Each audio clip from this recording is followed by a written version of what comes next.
Is it okay? You're seeing it? Yeah. Yes? Yes. Okay, thank you. So I would like to start by thanking the organizing committee, Manuel and Jordi, for accepting my proposal, always a little bit aside from the social sciences approach. I come from a very mixed up academic trajectory. I started in literature, then cultural sciences, and then history. So my work is always a result of this interdisciplinarity. So just, I would like to say just a little thing more about my title. I will analyze a book and a movie. And I strongly believe that fictional narratives can offer us a very rich set of information about the daily lives, the places, and the times characters are living in. So I chose a novel and a movie to know and share with you a little bit more about Lisbon night in the 1960s. Not only the geography of the night, but also how people related to the night leisure at the time. So there will be some key points. I'll start with a quick historical context, then talk about the movie and the book, some literary and cinematic narratives on Lisbon, a comparative close-up, and the night map in 1960s Lisbon, and then a final comment.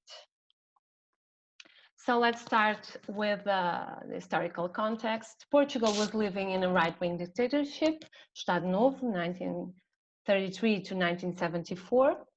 And the 1960s was a very important decade with the beginning of the colonial war in Africa in 1961. So the political police, was called PIDE, was particularly active and around suspicious activities, mainly because much of the resistance from the left-wing parties that were against the war and supported the independent African movements were in Lisbon. Amilcar Cabral, that was referred yesterday, was studying in Lisbon in the 60s, for example. If all around the world, the 60s were the years of hippies, freedom, sex, drugs, and rock and roll, Portugal only received some minor echoes of those things, because one of the dictatorship goals was to close the country to the foreign influence, namely the North American one. However, change was starting. I chose those two images here in this slide. Here is our handsome dictator, Salazar. This is a picture from an American news agency. He was kind of a curious character for them because he was very old and he was in charge for a long time, 30 years. And then I chose here a map that was very popular during the dictatorship, that's saying Portugal não é país pequeno, meaning Portugal is not a small country. And then they put all the African colonies in Europe and almost getting to Russia, just to show how big was the Portuguese territory and how powerful we might be because of that. The 1960s Lisbon night was full of commercial neon lights and advertising signs. The city has embraced the artificial light as a symbol of progress and wealth. Apart from the political change, there was another dynamics of change, underground and artistic. It had to be a little underground because of the reasons I told you before. Translated in the import of values and international habits, in the affirmation of a new youth culture, and in consumerist practices capable of shaking the political and moral fortitude that Salazarism was trying to maintain. There was a really strong effort from the government, but underground there was some in the artistic media. So now our subject, the movie and the book. So Verdes Anos is a movie from 1963. Is the first motion picture by Paulo Rocha, an acclaimed Portuguese director. The storyline, very briefly, is about a 19-year-old country boy that comes to Lisbon to work and make a living. But the big city and all that comes with it strikes him with a tragic fate. The movie tells us about real youth with real problems in a real city. This movie is a novelty in the Portuguese cinema, which until then was always flirting too much with a touristic postcard and with a certain degradation of cheap folklore, relying much on fado and the low vaudeville joke. This movie, differently, is one of the first ones of the aesthetic current called cinema novo, like new cinema, that brought a whole novelty to Portuguese movie scene, influenced by other European cinemas like German, Russian, and the French Nouvelle Vague. In the movie, there are few dialogues, and the city is filmed not only as a set, as a scenery, but almost as part of the action. I would even say one of the characters of the movie. Another thing contributes for the vivacity of the city in the movie is that the original soundtrack composed by Carlos Paredes, a Portuguese guitar player, which have become even more famous than the movie itself. Carlos Paredes plays the Portuguese guitar, which is traditionally used in fado songs, but in a whole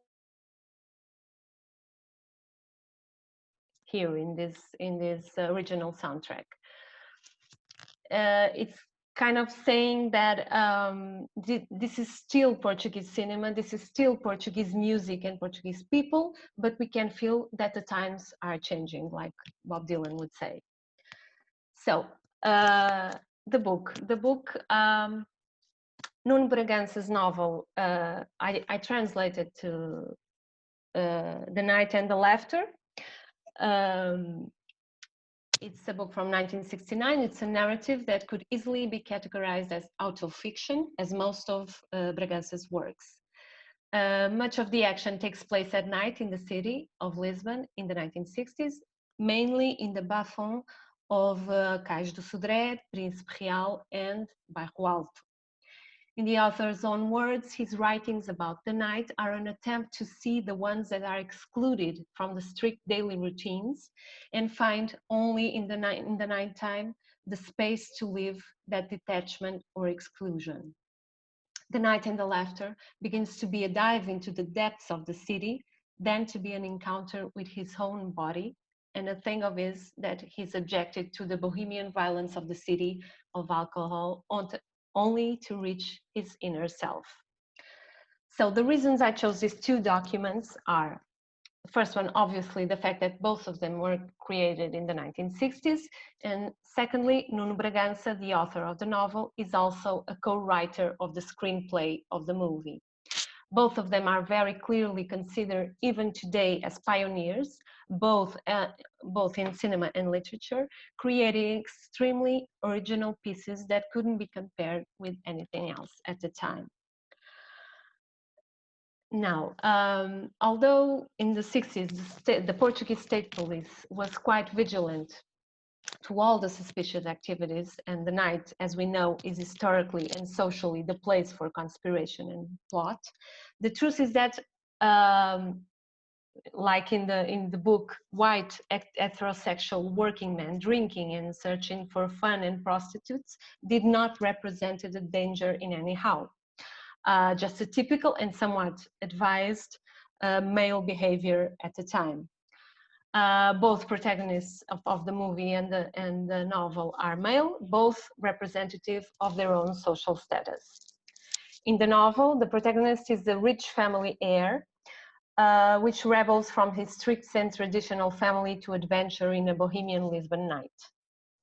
He meets all the characters that inhabit the night: artists, prostitutes, emancipated and cultured women, which for some was difficult to make the difference from prostitutes because they couldn't bear to see women in the night. And in the movie, on the other hand, there are only 2 moments that occur at night. But they are the key moments of the transformation that the protagonist endures. Because the night, otherwise from the day, is a place of transformation, of thought, of different experience that may change your life. So the inexperienced country boy that I told you about before was confronted with a gigantic and devouring city, is kind of overwhelmed and collapses. So the 2 moments are, now I'm talking about the movie, let that be clear. The first one is when he goes out at night with his uncle, allegedly to forget about a love quarrel, and they go to Texas Bar in Caixo Sodré. He gets drunk, and the jealousy he feels about the girlfriend surfaces inevitably. So his supposedly offended manhood has to be drunk and to defy an opponent. So after a fight in the bar, he gets involved in a fight with his own uncle. He gets the help from an Englishman that is there in Texas Bar too. He's kicked off the bar with his new English friend, and they decide to explore the city night and end up meeting and visiting 2 prostitutes. One thing curious is this is the only scene in the movie that is in the Bohemian Lisbon night, and it was censored in the original version of the movie. The director had to cut off. Then they restored it, and we can see it now. Now, I'm sorry. Okay, so here is Texas Bar, as you can see here. Today's Music Box. It's a very well-known bar in Caixo Sodré, na Rua Nova do Carvalho, Pink Street, com cor de rosa.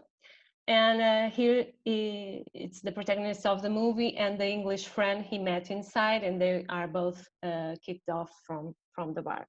And from there, they went to see the city. I'm sorry, just checking. Now, the fact that most of the movie action is during the day is very important, because he's a country boy who comes to the big city to get a job, a house, and a wife, and then get on with his simple life. Just a dream life the dictatorship tried to get in the mind of the Portuguese. Nothing more to long for. But he finds obstacles to those plans. The girl he falls in love with, nonetheless, she's also from a small village outside Lisbon. She lives in the city for a longer time. She knows better the city and has more experience and has an extrovert personality, which can be a problem for him.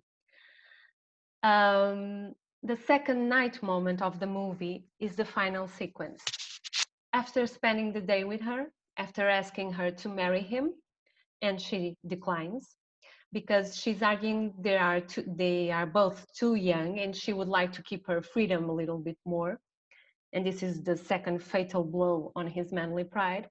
He decides in his head, we never hear a word about it, he has to kill her. So at night, he goes to the house where she works and lives as a maid, asks very gently for her, and when she comes, he stabs her and runs away. When he's fleeing the murder scene, he is stopped by the traffic. He gets stuck in the middle of the wide urban avenue, surrounded with cars beeping and blinded by the lights, so he has to stop. So that is the final scene of the movie. It ends right away. And it is, I believe, the metaphor of the man, the boy actually, he's only 19, being devoured by the city. What he has done, the homicide, is the indisputable proof that the city has violently devoured him. The young country boy couldn't handle the freedom, the voluntarist women, the night places, the intense flow of the city. We can feel all this anger building up along the movie. All of that was too much for him. And the fact that the only 2 moments that he allows himself to erupt his true feelings is at night, first with the fight and then the homicide, demonstrates our argument that the night reveals more promptly our true nature. In fact, just to illustrate more poetically, there is a poem from an English poet from the 17th century, Thomas Tryon, that reads, "Let us the night teach us what we are, and the day what we should be." So the presence of an anonymous Englishman is not only in the movie, but also in the book. As we know, the screenplay of the movie was written by the author of the novel, so there are some similarities. It almost seems the same scene. So the presence of this Englishman brings a glimpse of the most craved free world outside the Portuguese dictatorship, and at the same time represents Portugal, and specifically Lisbon, as a rather rustic world. So this is a passage of the book that I try to translate, and you see, Nuno Bragança has a prose and narrative that is absolutely brilliant. So trying to translate this is just a crime. But this was kind of a simple one, so I dared to. In the book, the Englishman says, "Lisbon is a bum's nightmare. You can only survive it by getting drunk." In the movie, the character of another Englishman, but I think it's the same one, that seems very close to the one in the book, says, "This town is just a nightmare. You should learn how to choke a man. It's the most useful trick in Lisbon." So it's almost the same thing. As we saw, the only night place in the movie is also present in the novel, Texas Bar Cais de Sodré. It's also a place that the protagonist of the novel he goes many times. However, the novel offers a very complete guide of a night in Lisbon in the 1960s. We can see where they would take a drink, where they would eat, usually around Bairro Alto and Cais de Sodré, where they would go for prostitutes, Intendente, the neighborhood of Intendente. Actually, there is a very important character in the book called Luísa Estrela. It's a prostitute that the protagonist meets in a rather awkward circumstances. You have to read the book, and becomes one of his best friends, a friend for life that is one of the few persons that he can rely on. Because usually the relations that emerge from night wanderers are quite volatile. So this one was really special. This is also an important character because the prostitution in Portugal is once again officially forbidden in the 1960s. It had a legal framework since the end of the 19th century. It was legal since then. But during the dictatorship, they forbade it again in 1963. Obviously, this measure hasn't decreased prostitution in the city. It only made it illegal underground, and therefore the prostitutes were working in much worse conditions and always in danger to be arrested. Luísa Estrela, the novel character, manifests that concern in many situations. Whenever there was a suspicion about the presence of police, she had to disappear. We also have much more information about the protagonist of the novel. This is kind of an autobiography divided in 3 parts, and we accompany in episodes or frames his growth since childhood to adulthood. He learned how to own the city, mainly at night, fascinating to him, because it is, paraphrasing his own words, the only place where the real human nature unveils.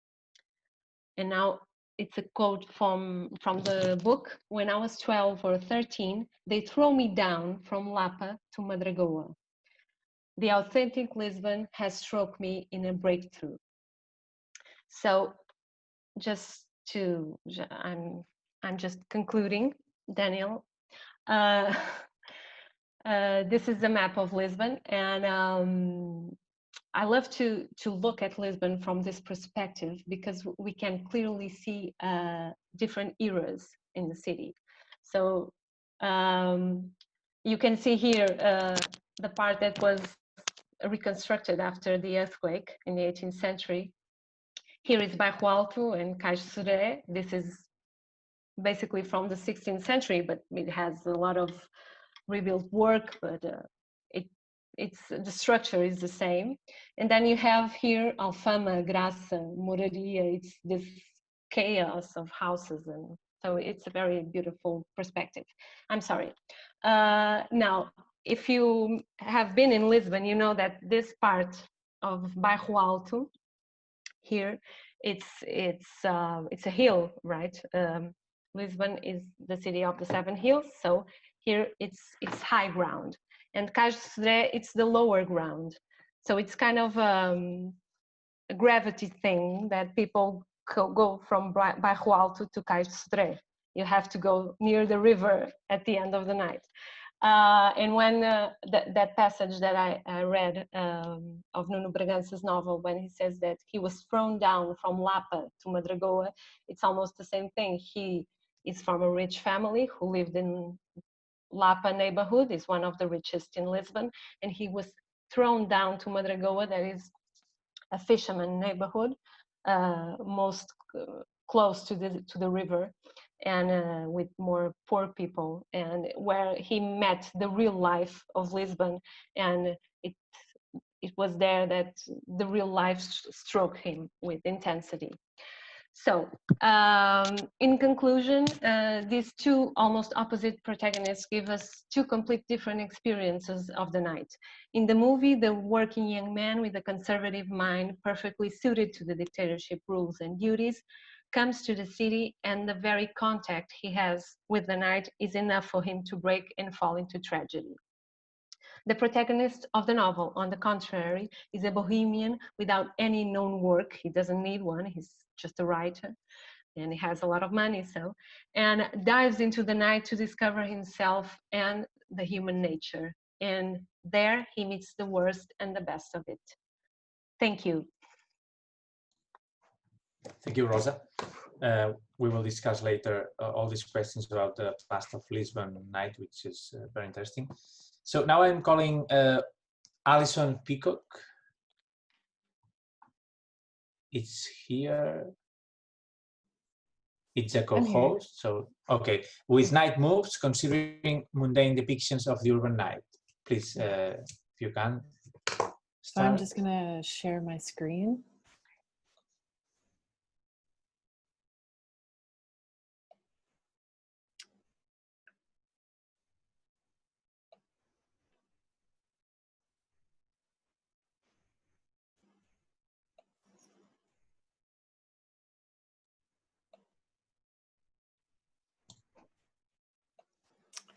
So I'm going to speak about Night Moves, which was a program that was on late night Canadian TV, mainly in the 80s. And while I speak, I'm going to run the video without sound. Sound is kind of a key element to this television show, but the show itself is nice and slow, so we can watch it while I read my paper. So during the period of the mid-1980s to mid-1990s in Toronto, Canada, a local television network screened a late night program entitled Night Moves. A half-hour program, Night Moves was scheduled as a television station's sign-off, running just before the SMPTE color bars that signaled the end of daily programming in the deepest moments of the night. Original jazz music compositions were a feature of the show, accompanying depictions of slow city walks or drives through the Toronto nightscape, with the alternate titles of Night Walk or Night Drive, which lulled the viewer into a deserted city. I'll just give you a sample of the music now.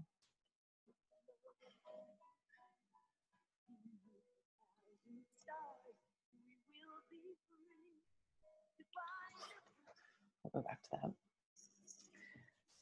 The smooth and graceful video sequences were the product of editor Bill Elliott and the pioneering Steadicam work of cinematographer David Crone, which gave a feeling of floating through the buildings and street at night. Toronto was portrayed in these shows as an abandoned relic of the daytime, with neon lights reflecting on empty streets that had a rare pedestrian enter the frame, essentially showing mundane sequences of Toronto nightscapes absent of human drama. This paper will consider Night Moves, which has locally become repopularized with its presence on YouTube, as an iconic and kitschy representation of 1980s Toronto, a city that has seen rapid density increases and gentrification since the 1980s. Considering downtown Toronto's history as a quiet and conservative North American city, whose downtown core was typically deserted in the evening, and the camera work of the Steadicam as a choreographic intervention in the nightscape, this paper will contrast the smooth and flowing video quality of Night Moves with the current tensions of Toronto's millennial urbanism. The 3 episodes of Night Moves can be viewed on YouTube, taking these dreamy yet kitschy shows out of their original viewing context of the dead of night. For this paper, I will focus on a specific episode which shows several sites that are structurally unchanged from the period they were filmed. The first segment wanders through levels of the Metro Toronto Convention Centre, which acronym is MTCC, a marvel of brutalist architecture that acts as a large-scale event centre in Toronto, located directly beside the city's main landmark, the CN Tower. We've witnessed the event space at what can be inferred as the closing hours, as we are whisked by a small group of dressed-up partygoers departing for the night. We see the empty escalators, conference rooms, and lobbies that look identical to the common spaces of the MTCC today. The interior scenes of the MTCC, which is what we're watching now, are punctuated by the neon artwork that lines the upper level hallway. These expressive works in multicolor neon can still be easily accessed through the walking shortcuts that connect MTCC to Union Station, the main train station in Toronto. Toronto is a city that has a Percent for Public Art program that requires construction projects to commit 1% of their budget for public art projects, and a number of high-profile artworks exist on the MTCC site as a product of this rule. The neon works in particular act as a colorful contrast to the basic brutalist design, designed to host large-scale gatherings, events, and banquets. The Steadicam of this video segment takes us on a first-person tour of the MTCC in off-peak hours, which gives a current clue to the unusual openness of this space. Due to its connection to the underground pathways in the downtown core, including a connection to the main train station and the relatively new airport train, the doors of the MTCC still stay open to the general public using the downtown core.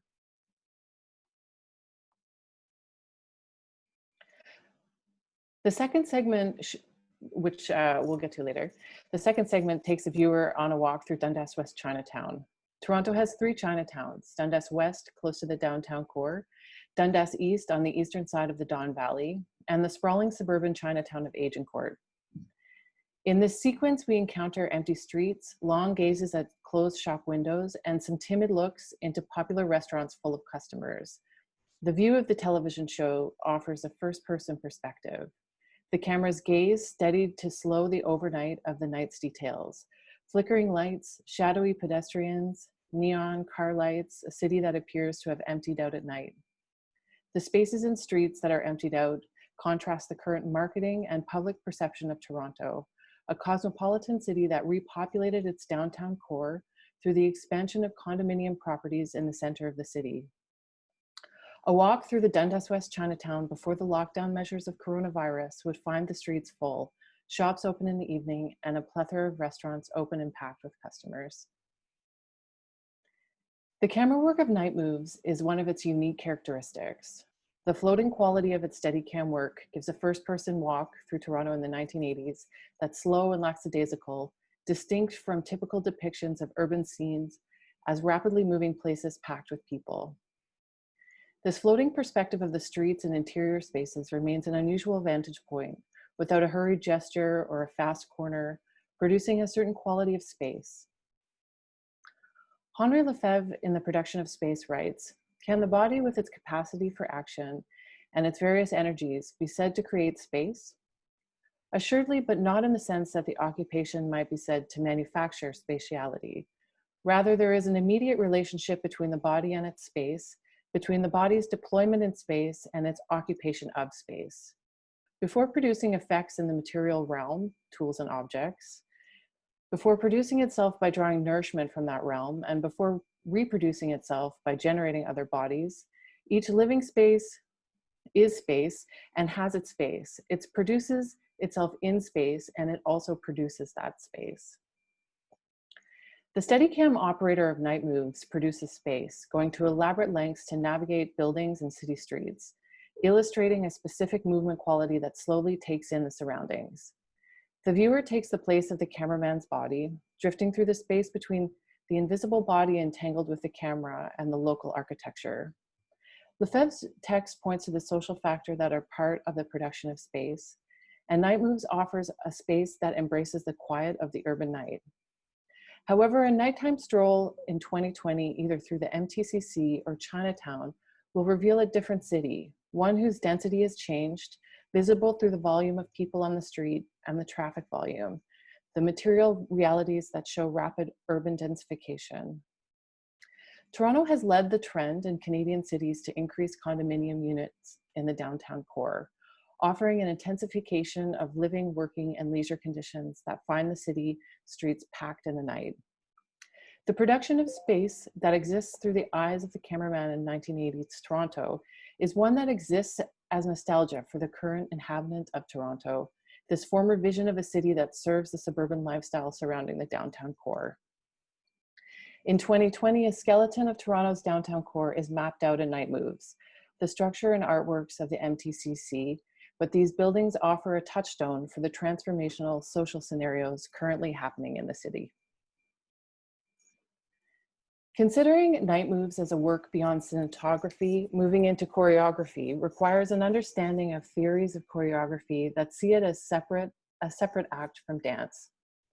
The movement and editing that comprise the shots have a decidedly methodical quality, one that simultaneously observes and moves through the space as it is recording. Prolific choreographer William Forsythe states, historically, choreography has been indivisible from the human body in action. The choreographic idea traditionally materializes in a chain of bodily action, with the moments of its performance being the first, last, and only instances of a particular interpretation. I would argue that the auteur of Night Moves is acting as choreographer, translating the first-person exploration of various nightscapes into a document of movement via the camera. As viewers of Night Moves, we inhabit the eye of the camera operator, placed inside the perspective of an invisible body, which gives a first-person stroll through the neon-lit city. Points of interest are captured on video, but there is a strategic pondering of movement to calculate moving through doorways, having doors held open, avoiding staircases, essentially becoming the mobile voyeur as the video goes on. Movement is the defining element of choreography, and this smoothly moving voyeur enlivens the space he moves through, giving us the experience of being downtown in the mid-80s, taking the corners of the city that light up at the night. This night choreography is inevitably linked to the light sources. Details of the well-lit interior of the MTCC or neon signage on Dundas Street West, catching the eye and initiating the movements of the camera person who stand in for the viewer. The moving gaze of Night Moves is also intimately linked with music, original jazz compositions for the program. This use of music amplifies the choreographic element, pairing the visuals with a sultry soundtrack that help build an emotional impression of the night. During the pandemic, the city streets resemble the streets of Night Moves more closely than the typical bustle of Toronto.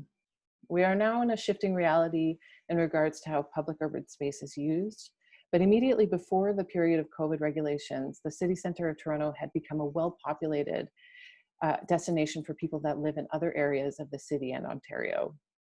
The population of the Metro Toronto area has increased from 3.4 million in 1986 to 6.2 million in 2009, or 2019 rather.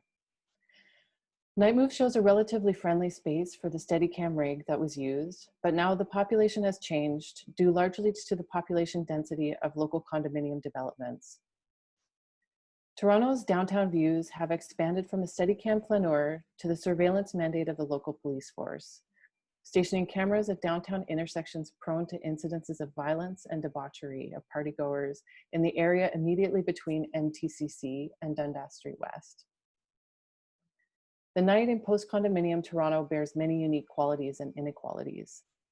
The tension around housing is apparent in the streets in the night, as the downtown core is a place where many people create small encampments for themselves.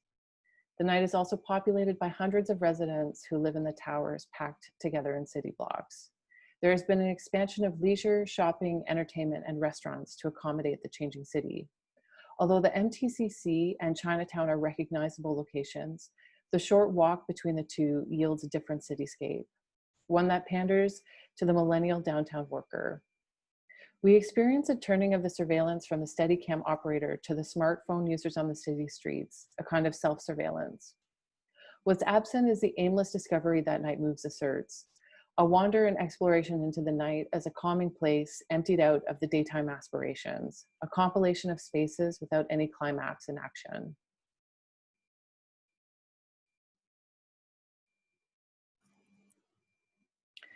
As Night Moves viewers, we can sit back and experience the details of the city nights. The lighting, both interior and exterior, of the common urban spaces in Toronto highlight the mystique of the urban night. The rarity of these images portray the city of Toronto as a mundane Canadian city, one whose corners show a quiet beauty of the night, a wandering sense of the evening flaneur caught on 80s video technology. The speed precedes the space, slowly crafting the video frame for the slow plan of local details. The Steadicam is never still. It wafts through the space without any jolts or jumbles. These shots continue to explore the city at night, a restless mover through the doorways and cruising the sidewalks of an empty city. These deserted shots contrast the current perception of the city as a space for ruckus gatherings and night parties. The cruising cameramen would struggle to trace their way through the streets, especially through Chinatown, one of the main centers of Toronto's nightlife, filled with shops and restaurants that cater to the night crowds. The MTCC continues to stand open for the curious explorer as long as they move fast enough to not be detected by security. Night Moves was taped in 1986, just before the city formulated a plan to populate and intensify the urban density of Toronto.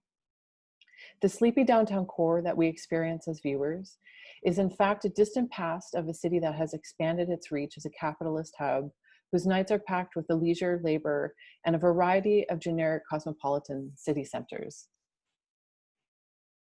And I'll just very quickly show this clip of Chinatown.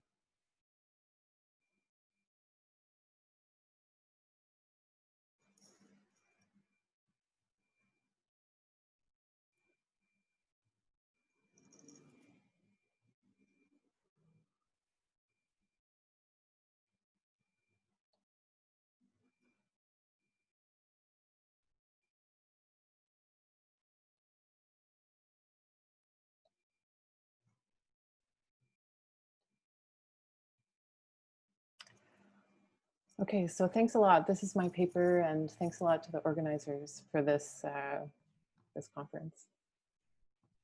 Thank you very much, Allison. Now we have the presentation of Marine Beccarelli, Les Choses de la Nuit, History of Nighttime Radio in France. Yes. Okay, so you can start if you want. Okay.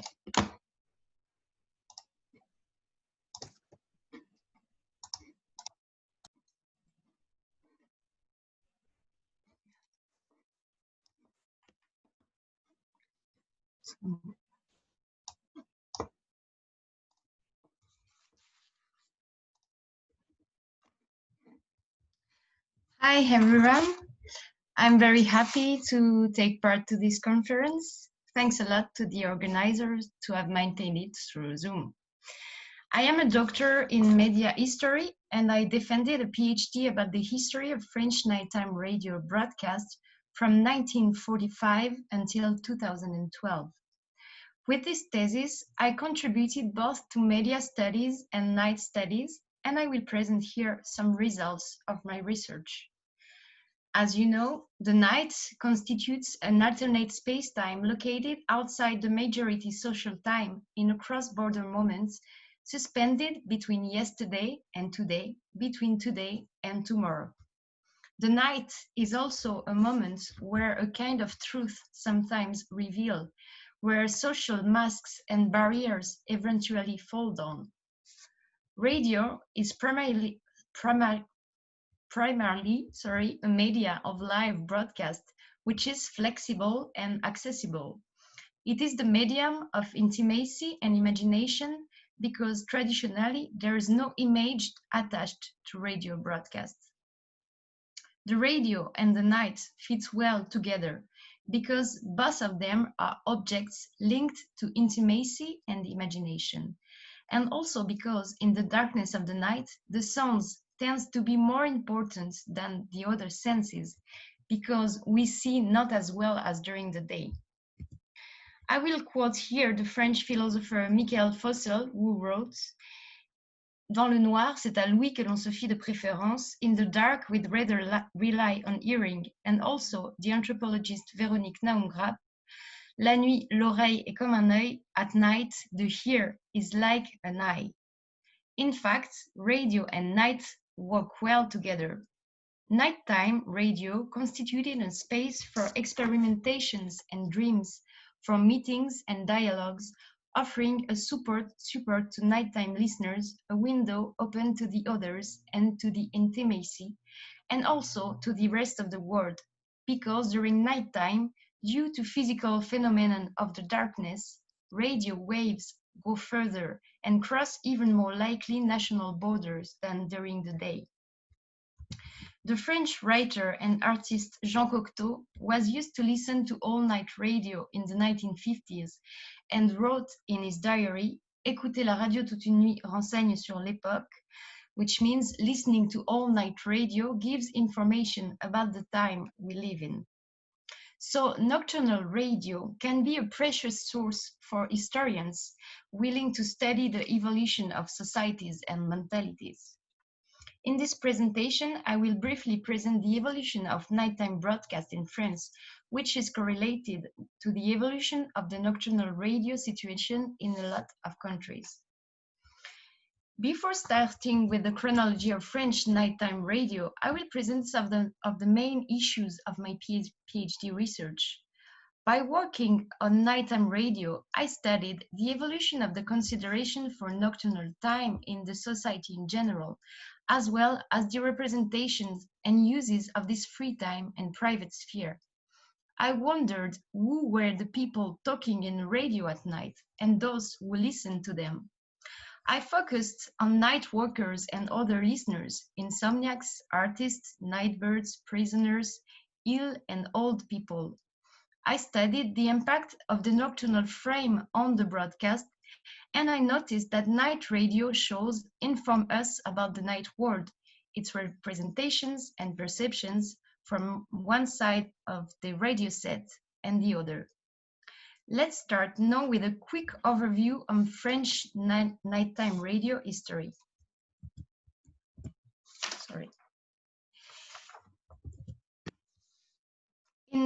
Before 1955 in France, there were not any broadcasts after midnight, except during the particular time of the Second World War and on special occasions like nights of celebrations as Christmas and New Year's Eve. Apart these exceptions, on the usual nights, French radio transmitters shut down around midnight, and radio broadcast even stopped with the national anthem, La Marseillaise. The message was clear. People were supposed to sleep during the night, and at the end of the evening, radio stations broadcast invited listeners to go to bed, for example, with some gentle and soft music, as in the late evening program called Prélude aux rêves, which means prelude to dreams, or with narrators telling stories to the listeners, sometimes about distant countries, like in Les Nuits du bout du monde, nights of the far end of the world. In 1955, a French station created a new program called Route de Nuit, Road by Night, intended for the people driving at night. It was broadcast from midnight, and the idea was to keep company with people driving, at a time where there was the development of cars and trucks and the beginning of car radios commercializations. With this show, the radio host realized that they were not only listened by people on the road, but by a wide variety of night people, night workers, artists, insomniacs, students, etc. And from 1957, the show Route de Nuit, which stopped originally at 2 a.m., continued then until the morning. And then 24 Hours Radio was born in France in the late 1950s. In 1965, a new kind of night broadcast was created on France Inter station, Le Pop Club, hosted by José Arthur. This show was not taking place in a conventional studio, but in a Parisian bar, which was open to the public. In this broadcast, José Arthur received all kinds of artists after their show, from 11 p.m. until 1 or 2 a.m. in the morning. The atmosphere was casual, with interviews and live music. This program was a reflection of the festive and mundane Parisian night of the time. People invited in the show could drink alcohol and were often more talkative there than during the daytime programs, which were much more serious in the form as well as in the content. The station hosted this show, France Inter, used it as a marketing tool to provide the fact that it was the only French station broadcasting continuously at that time without stopping during the night. Here you have an example of an advertising praising the 24 hours broadcast. This program, Le Pop Club, was a huge success. It lasted 40 years until 2005, and it inspired other stations, opening the way to similar broadcasts elsewhere, like Barbier de Nuit on Europe #1, hosted by Christian Barbier, for example. Here you have an advertising about this other show, which started also at 11 p.m. It says, from 11 p.m., it's Radio Hall, Radio Hibou. And the host, Christian Barbier, says, Les gens de la nuit sont mes amis, which means night people are my friends. In fact, night radio broadcasts often insisted on this community of people during the night and on the friendship or solidarity uniting them through the air. In 1973, a new program specially intended for truck drivers was created in the beginning of the night. It was called Les routiers sont sympas, Truck Drivers Are Nice, and hosted by Max Meunier. Here is another ad for this broadcast saying that night is filled with friends. La nuit est peuplée d'amis. In this show, truck drivers and their families could call the radio station RTL to give information about the traffic and also to pass messages to their families or colleagues or to offer a drive to the listeners. This kind of night radio broadcast provided, in fact, the solidarity between people. From 1975, there was the beginning of interactive night talk radio in France, first of all with the program Ligne Verte on Europe #1, hosted by a young writer, Gonzague Saint-Brie. This show was inspired by American night talk radio and opened its lines to every kind of people who needed or wanted to talk to someone during the night. In 1977, the public station France Inter created its own kind of night talk, choosing a woman to host it, Macha Béranger in Allo Macha. This program became a real phenomenon in France and also in other countries around. It contributed to put light on the night people, who were quite diverse, on very intimate talks, and on the growing problem of solitude. It drew attention to these night people who were invisible until then. Allo Macha had lasted almost 30 years until 2006, and her host, Macha Béranger, with her deep voice, almost became a legend, at least the symbol of French nighttime radio. Macha Béranger received a huge amount of letters from listeners during that time. She called her listeners La Communauté des Sans Sommeil, which means the community of non-sleepers. At the end of the 1970s, some other kind of night shows emerged based on creation, researches about sounds, music, and mixing the words of listeners and personalities, giving the floor to anonymous people. For example, there were two very innovative broadcasts on the public radio, Les Nuits Magnétiques and Les Choses de la Nuit. Both of them really explored the possibilities of radio as an art, as a medium of creativity, and used the night as a time and place where everything could be possible, where everything could be tried and said. They explored eroticism, for example, and lots of transgressive topics.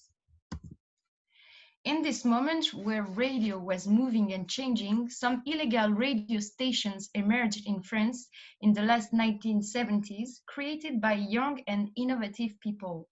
In fact, officially, there was a monopoly of French public radio since the end of the Second World War in France.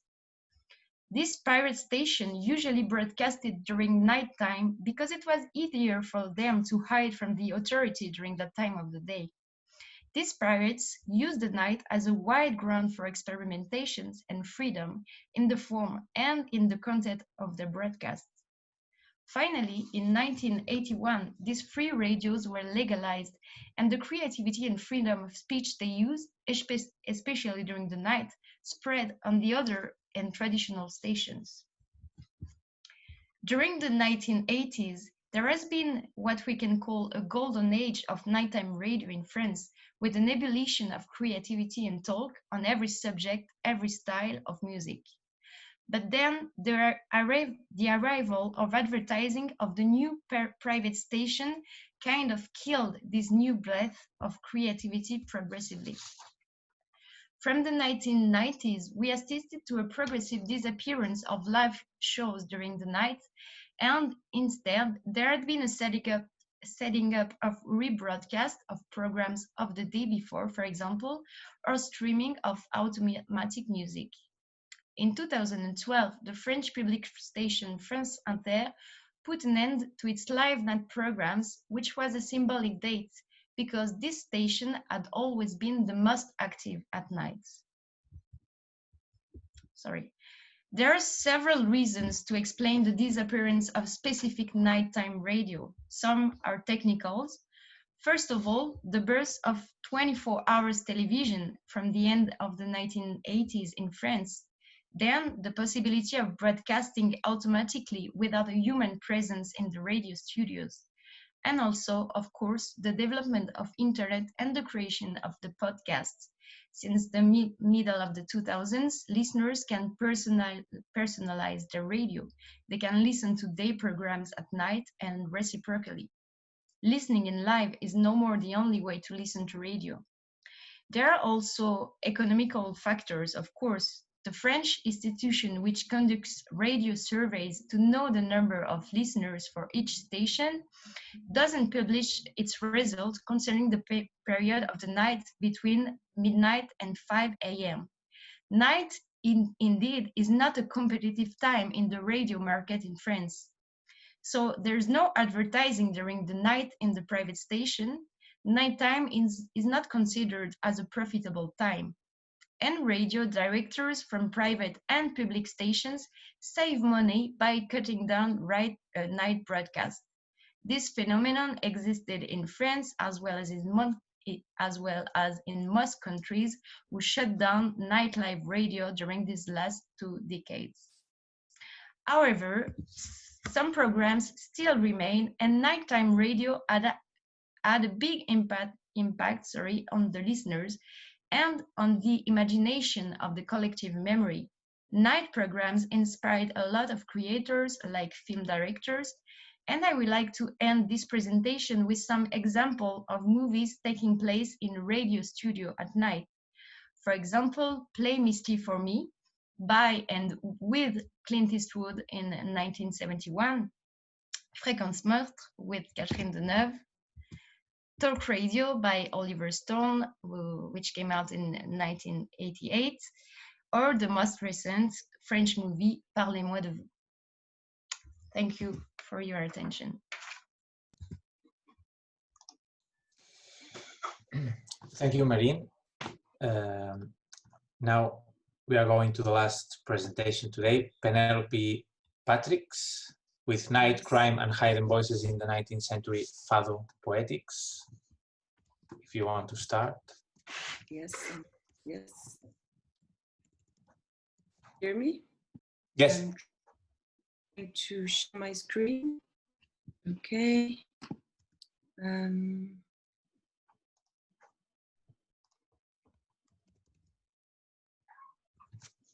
Oh, I hope this is going to work because I just got a message saying my internet connection isn't very stable. Is it working? Yes. Yes. Yeah. Okay. Hello, everyone. I'd like to thank the organizers for this conference, and I'm very happy to be part of this event dedicated to night studies and this panel media today. I wanted to bring fado. I'm going to make a movement back to Portugal and back to literature and back to the 19th century. So I wanted to bring fado, Portugal's most famous urban song, into this ongoing conversation about the night. As any fado aficionado will tell you, there is a strong intrinsic tie between fado culture and nighttime. Fado happens essentially at night by candlelight in small cafes, restaurants, and venues of the city of Lisbon. The latest, the better. And there's a whole mythology of nighttime attached to fado, as sung by many lyrics and reported by many performers on a daily basis.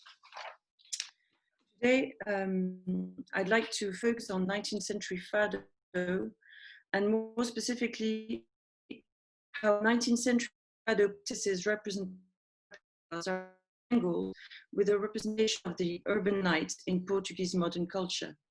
I will approach nighttime in the city on the side of its representation in modern culture.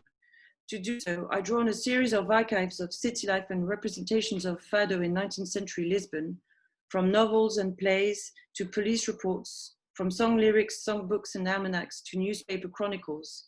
In other words, a series of texts that circulated on various media. Altogether, they allow us to approach the way fado was represented, voiced, and performed in the time of its emergence as a specific musical and performative genre in the Portuguese capital city from 1840 to 1800. As has been shown by various scholars, David Pike in US, Dominique Khalifa in France, Lila Kemari in Argentina, José Machado Paes in Portugal, among many others, modern urban culture is marked by the development of a collective imagination of the underworlds, bajos fondos, bafon, submundos, whichever the terminology. On a transnational level, modern society has dedicated innumerable studies, reports, chronicles, fictions, plays, songs, and later on films to life in the margins of the city. These representations are marked by an association between crime, misery, and debauchery. These urban underworlds are symbolic as much as material. They involve a certain time space, certain social groups and archetypical typical figures, certain atmospheres, environments, decors, and activities, basically all things rejected and marginalized by bourgeois society at that time.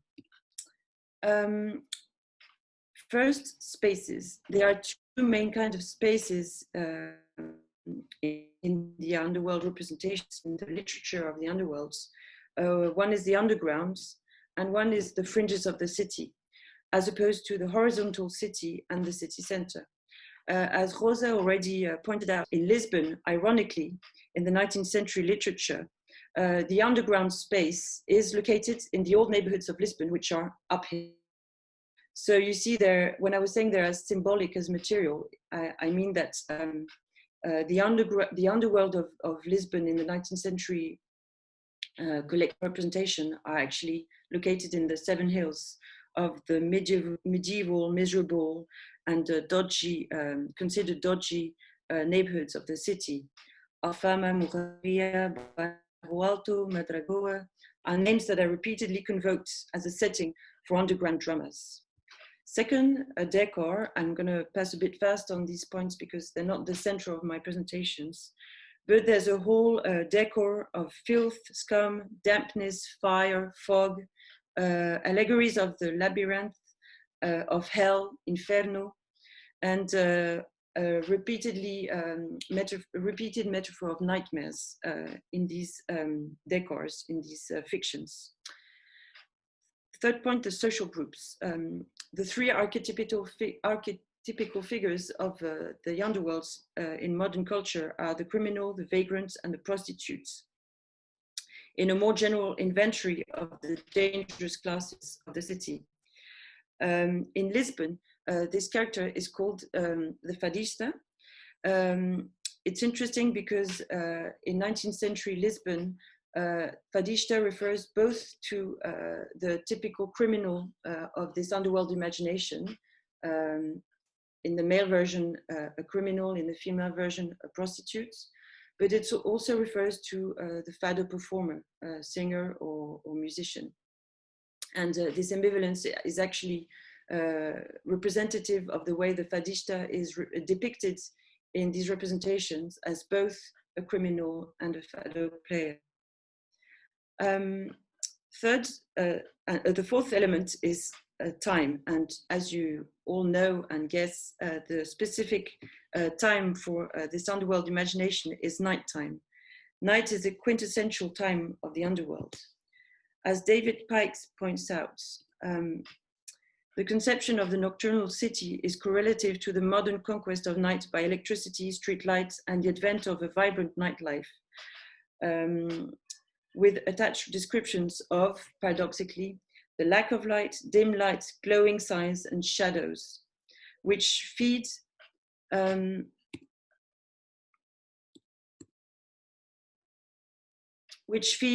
fear of disruption the new control of urban space was meant to dispel.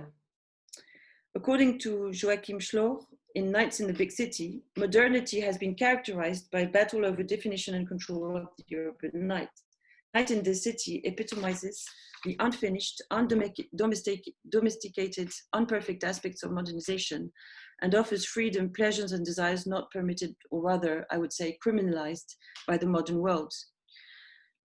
The urban night, or the nocturnal city, is more than nighttime.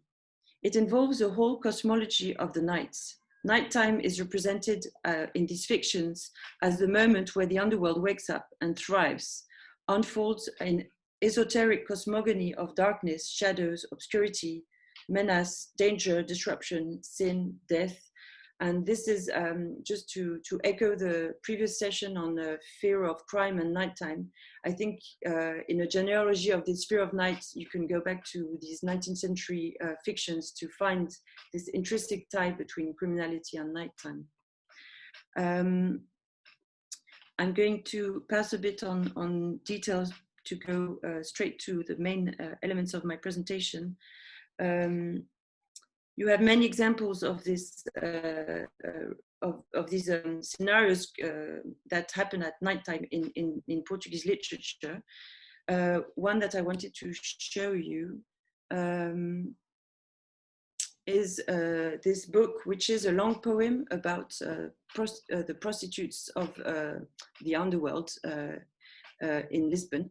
It was published in 1838, and which is really interesting is that to give voice to the Lisbon prostitutes in this long poem, the poet and narrator starts by talking about the lights and how dark it was, and speaking about the nights. That is actually the moment that allows meeting people like prostitutes in a brothel. And interestingly, to justify this encounter with prostitutes, he has to explain how he was misled by the lack of light and his quest for tobacco. And this is the fictional motivation, narrative motivation to explain how he meets prostitutes in Lisbon's dodgy neighborhoods and at nighttime. I'll come back briefly to this. I'm going to go straight to my third point, which is on an air of fado. Nighttime and the urban nights involve certain types of activities, and many authors have examined the typical activities associated to the underworlds and the urban night. I'm going to pass on this because it's been evoked already and you all know this. Crimes and offenses of all sorts, sex and prostitution, gaming and gambling are all the scenarios and the typical activities of these fictions and these representation of the urban night. But one element that has been less object of investigation and that I've examined in my doctoral thesis is the one typical activity of this urban night is music, dance, and song. And you have innumerable scenes of dancing, singing, and making music in these fictions of the urban nights. Song, music, and dance are the performative aspects of these underworlds. They enact all aspects of this urban nightlife. They are described as illicit, clandestine, obscene, transgressive, an extension of criminality, vice, and misery. Through dance, singing, and music, sick, vicious, and depraved bodies are shown, raucous voices, debauched, perverse, and obscene lyrics. In other words, urban song becomes the conveyor of outcasts' voices. That's why I wanted to use the concept of hidden repertoires by James Scott, because I think in the 19th century, urban song becomes the expression of these hidden transcripts in a 19th century culture. Urban songs are the medium of these hidden transcripts, expressions of dissidence. They are represented and used as the conveyors of obscenity and debauchery in the modern imagination. In Lisbon, various genres were associated to these nighttime scenes and scenarios of debauchery in the secret city. For example, in this poem, you have Afro-Brazilian dances and Portuguese folklore that is associated to this representation of prostitution and debauchery in the dark city. But just after that, in other novel and different literatures, once fado emerges as a representative urban genre of Portugal, fado becomes a typical genre associated to these nighttime scenes. When fado emerges in the capital city and becomes the characteristic Portuguese urban song, it becomes emblematic of the underworld. As well put by João Silva in his book about popular culture in the 19th century, fado came to epitomize the low other. He says, the urban low other was a ubiquitous presence in the music theater, and fado was used to market. In other words, I would say, to generalize this idea, that fado becomes the soundscape of the urban night in Portuguese modern culture and in 19th century literature more specifically.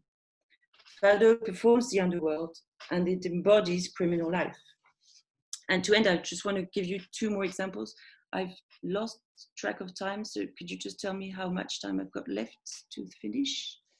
5 minutes could be perfect. I won't need so much time. I'm not going to go in detail, but just to show you how fado becomes the embodiment and the enactment of the underworlds in this literature.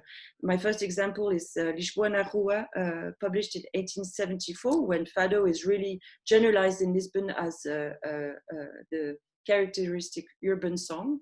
And you see how fado is associated to the nighttime nocturnal vagrant in this text. And interestingly,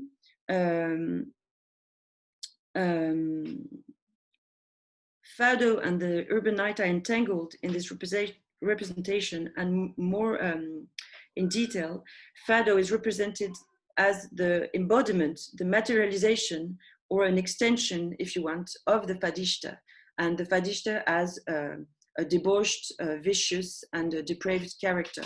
So fado comes to take all the characteristics associated to the fadista and the criminal life in this time. My second example is Lisboa, by a very famous author, Portuguese realist author of the time. And I really like this example because it's a series of chronicles of urban life at the time. And this text builds a very, very strong dichotomy between day and night that is very allegoric and encloses a whole conception of the dark city and of society in general. In this text, he organizes the social world in two big categories, which are esoteric, cosmogonic, and symbolic. On one side there is light, and on the other side there is darkness. And he shows how Lisbon has adopted darkness with the decadence of its culture, modern culture. What's interesting is, superposed to this dichotomy of day and night, you have a construction floor by floor, where the more up you go in the floors of a building, and the more degradation you find. And just to be a bit quick, what I found really representative is that at the last stage of deprivation and physically at the last floor of the house, higher up under the attics, you have the beggars, the hungry, the miserable, and the last example, the last element given to express that deprivation is singing uncleanly. And after that, he says how many cities produced spectacular cultures, and what did fado produce? Fado. So you see how fado becomes really the core of this underworld imagination and the embodiment and the performative aspect of this urban night.